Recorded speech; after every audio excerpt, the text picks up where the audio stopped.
चीज़ का भी ध्यान देना चाहिए। चमकीला एक बहुत बड़ा स्टार है और वाक़ई उन्होंने जो पंजाब म्यूज़िक में जो उन्होंने जो मुकाम हासिल किया है, वो किसी ने नहीं किया। वो हाईएस्ट सेलिंग आर्टिस्ट रहे हैं, उनका रिकॉर्ड कोई आज तक तोड़ नहीं पाया। लेकिन म्यूज़िक में क्या वो इतने बड़े महारथी हैं, इसका कोई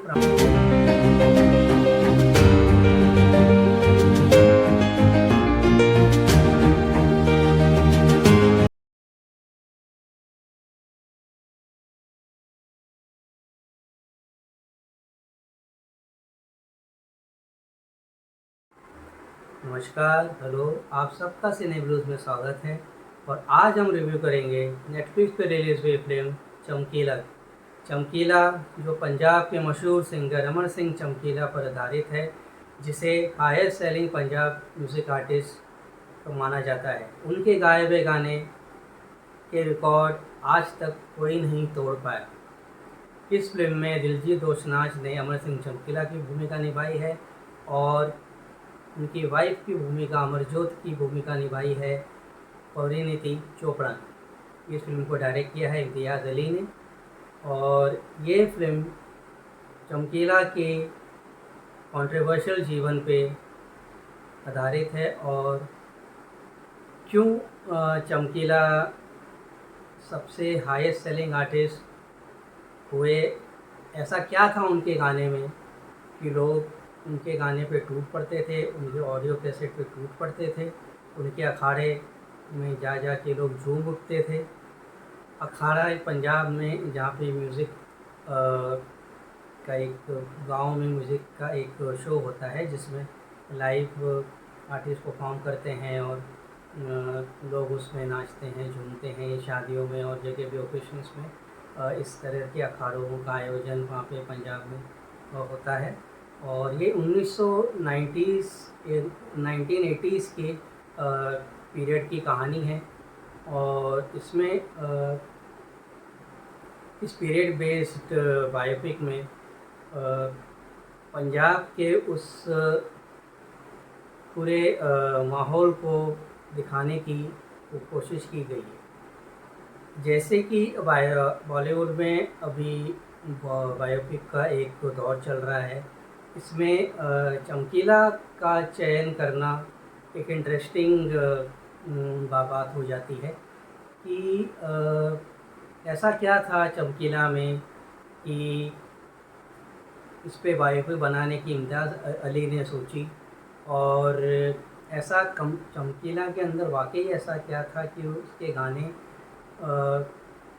इतने पॉपुलर होते थे, इतने ज़्यादा वो हाईएस्ट सेलिंग आर्टिस्ट माना जाता है। उसका रिकॉर्ड आज तक कहते हैं कि नहीं कोई तोड़ पाया है। और उनके साथ ऐसी क्या कंट्रोवर्सी थी कि उनकी और उनकी वाइफ अमरजोत की एक कॉन्सर्ट, एक परफॉर्मेंस के पहले उनकी डेथ हो गई थी भैंसामपुर में, पंजाब में। तो ये जो है, ये सारा जो प्लॉट है वो एक म्यूज़िकल थ्रिलर की ओर इशारा करता है। और इम्तियाज़ अली उनका जॉनर म्यूज़िकल थ्रिलर है नहीं, पर उन्होंने इस फिल्म को उन्होंने एक म्यूज़िकल थ्रिलर की तरह भी नहीं बनाया है। उन्होंने इसे एक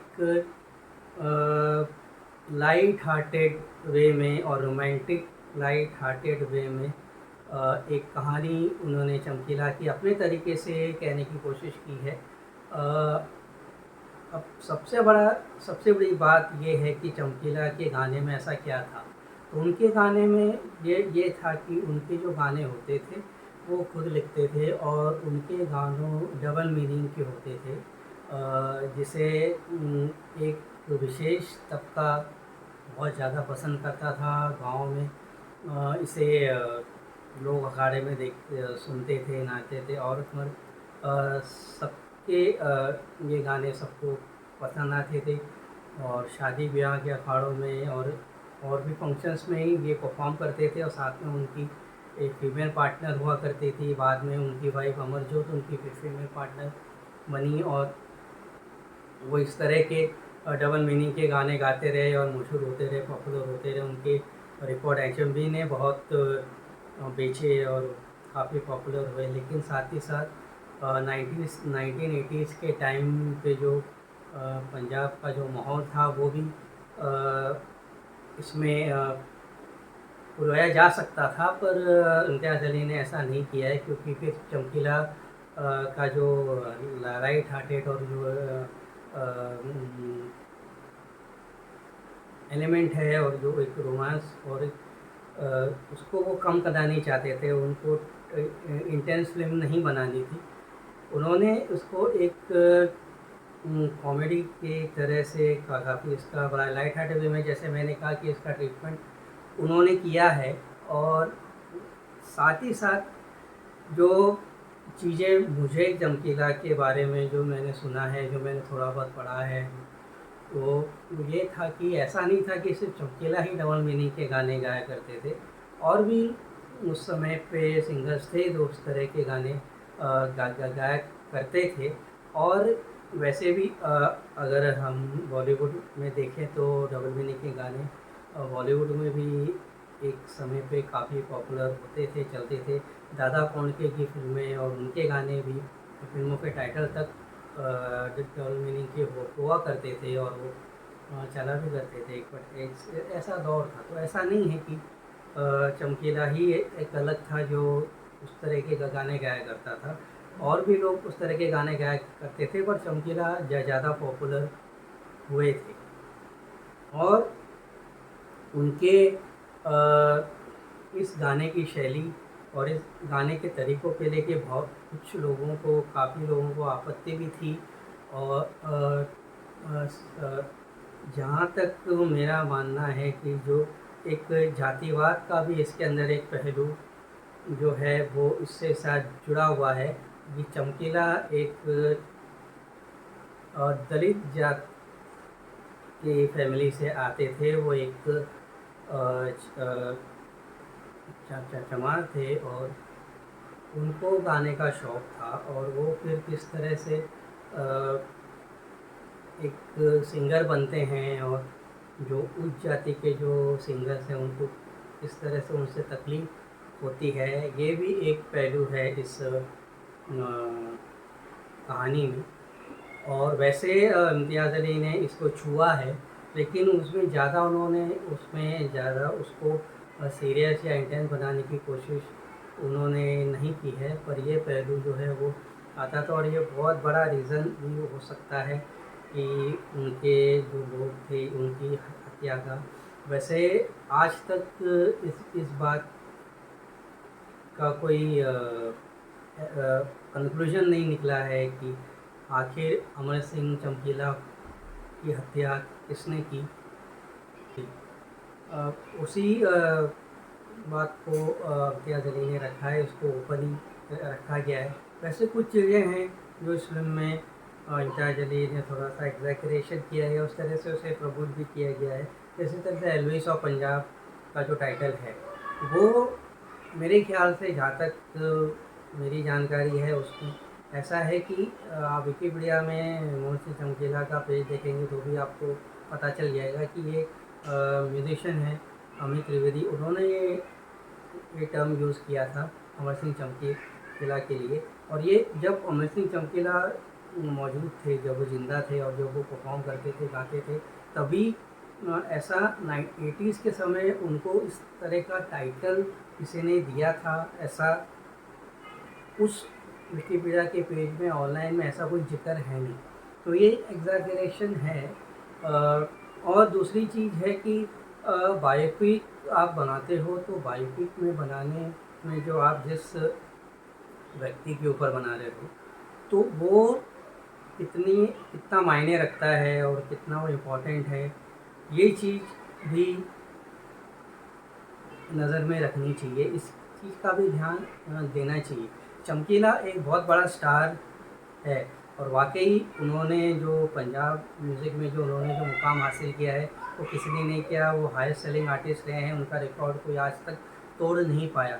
लेकिन म्यूज़िक में वो क्या वो इतने बड़े महारथी हैं, इसका कोई प्रमाण नहीं है। और ऐसा होता है ना कि जब कोई कलाकार, यंग कलाकार होता है और पॉपुलर होता है काफ़ी, और ऐसे में अगर उसकी एक अकस्मात मृत्यु हो जाती है या उसकी हत्या हो जाती है, तो वो फिर उसका जो दर्जा होता है वो काफ़ी बढ़ जाता है। चमकीला के म्यूज़िक के तरफ में जो कॉन्ट्रीब्यूशंस हैं वो उतने मोटिवेटिंग नहीं है जितने कि उनकी लाइफ से जुड़ी जो चीज़ें हैं, उनका जो उनका डबल मीनिंग के गाने गाना, उनका पॉपुलर होना और उनकी हत्या हो जाना, और उनका ये भी बहुत सी थ्योरीज हैं ऐसे, आप सर्च करोगे तो आपको पता चलेगा कि ऐसे कुछ उनके लिंकअप कहते थे कि जो एक्सट्रीमिस्ट के साथ होते थे। और 90s 80s में पंजाब का माहौल भी काफ़ी टेंस और डिस्टर्बिंग था। तो ये सारी कंट्रोवर्सीज और इन सारी चीज़ों को लेकर, और हाँ, जो जातिवाद का जो इसमें जो पहलू है जिसमें वो एक दलित समाज से आते थे, चमार थे, और तो फिर वो बहुत बड़े म्यूज़िक आर्टिस्ट बने, और जो उच्च तबके के जो आर्टिस्ट हैं उनको उन्होंने उनको उनके साथ जो परेशानी हुई, तो ये चीज़ें जो हैं वो इस एक फिल्म के लिए बहुत बहुत अच्छा टॉपिक है।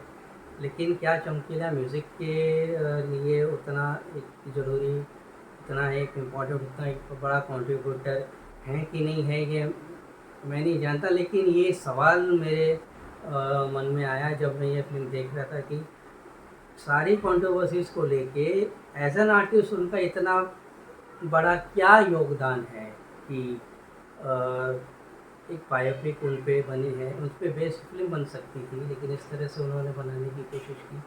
और जो उनके जो जो जो कंट्रोवर्शियल पहलूज़ हैं, जो उनके जो एक्सट्रीमिस्ट के साथ, तो जो उनका जो एक्सट्रीमिस्ट थे जो उनसे जो नाराज़ थे, वो जिस तरह के गाने गाया करते थे, और वहाँ पे जब उनसे कहा जाता था कि तुम इस तरह के गाने बंद कर दो, हालांकि उन्होंने कुछ धार्मिक गाने भी गाए, लेकिन बाद में उन्होंने फिर से वही गाने शुरू कर दिए कि पब्लिक चाहती थी कि वो इस तरह के गाने गाए ताकि वो उसी चीज़ के लिए पॉपुलर थे। तो ये सारी जो जद्दोजहद है, ये सारे जो एक स्ट्रगल है एक इंसान का, उन उन सब चीज़ों को अगर हम देखें और उस पर गौर करें, तो ये बहुत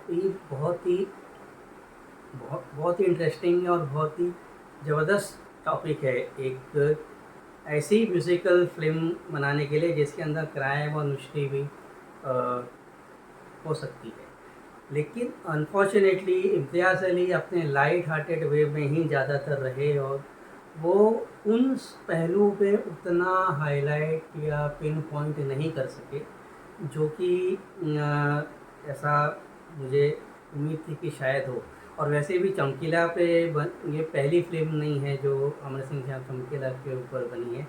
एक डॉक्यू ड्रामा है, मॉक्यूमेंट्री टाइप का ऑलरेडी बन चुका है, जो फेस्टिवल सर्कल में घुमा था, और अलग ही डार्क है पूरा, और वो रेडिकल टाइप का और डार्क टाइप का सिनेमा है, जिसका मैसामपुर नाम है, जहाँ पे चमकीला की जिस जगह पे चमकीला की हत्या हुई थी।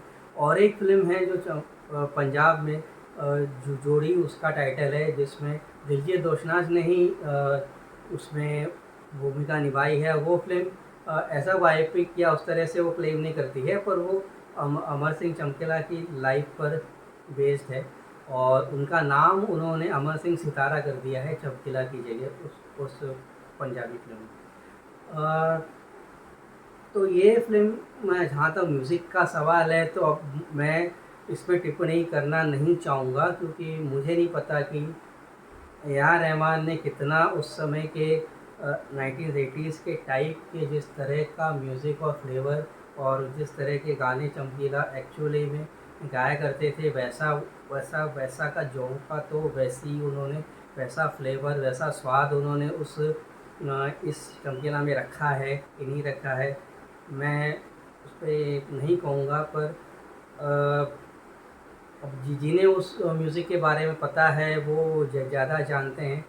पर हाँ, ऐसे सुनने में वो गाने आपको टैपिंग है अच्छे लगते हैं, और जिस तरह के वो छेड़छाड़ वाले गाने हैं जिसमें डबल मीनिंग है, मस्ती है, रोमांस भी है, तो वो गाने सुनने में अच्छे लगते हैं। लाइट हार्टेड मुझे उसमें उसमें बहुत अच्छे हैं। एज अ फिल्म, अगर एज अ आम ऑडियंस अगर आप एक फिल्म देखने जाएंगे और ऐसे देखेंगे, तो आपको ऐसी कोई अ, बड़ी निराशा तो नहीं होगी। और इसमें दिलजीत दोसांझ का काम काफ़ी अच्छा है। वो हमेशा अच्छा काम करते हैं। वो काफ़ी मंझे कलाकार हैं, बहुत अच्छे सिंगर हैं, और उन्होंने खुद इसके अंदर गाने गाए हैं। तो पंजाबी टप्पे और ये सब है, तो वो काफ़ी सुनने में अच्छे लगते हैं। पर वो एग्जैक्टली चमकीला के टाइप के हैं, डेट आई डोंट नो। मैं तो बस कोई म्यूज़िक एक्सपर्ट ही बता पाएगा। पर ये परिणीति चोपड़ा का काम भी बहुत ही अच्छा है, और उन्होंने भी गाने गाए हैं, और उनका भी प्रभाव इस फिल्म में दिखता है। उन्होंने गाने गाए हैं, उन्होंने भी अच्छे तरह से गाने गाए हैं। फिल्म की मेकिंग बहुत अच्छी है, उनकी आर्ट सेटिंग बहुत अच्छी है, फिल्म का फ्लेवर है, कलर है, काफ़ी अच्छा है।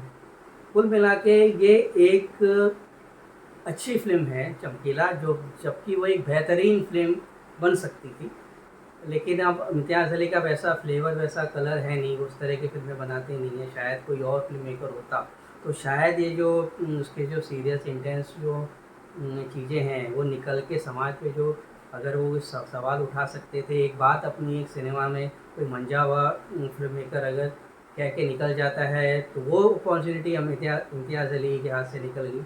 वो एक मेन स्ट्रीम सिनेमा की तरह उन्होंने बना दिया। जब अपॉर्चुनिटी थी, आप काफ़ी सवाल उठा सकते थे, काफ़ी कुछ कह सकते थे, वो इस फिल्म के साथ नहीं हुआ। फिर भी मैं इस फिल्म को दूंगा 3 स्टार। और आप लोग से रिक्वेस्ट करूंगा कि आप ये फिल्म देखें और हमको लिखें, और हमको बताएं कि आपको ये फिल्म कैसे लगी। तब तक के लिए आप आज्ञा दीजिए। नमस्कार।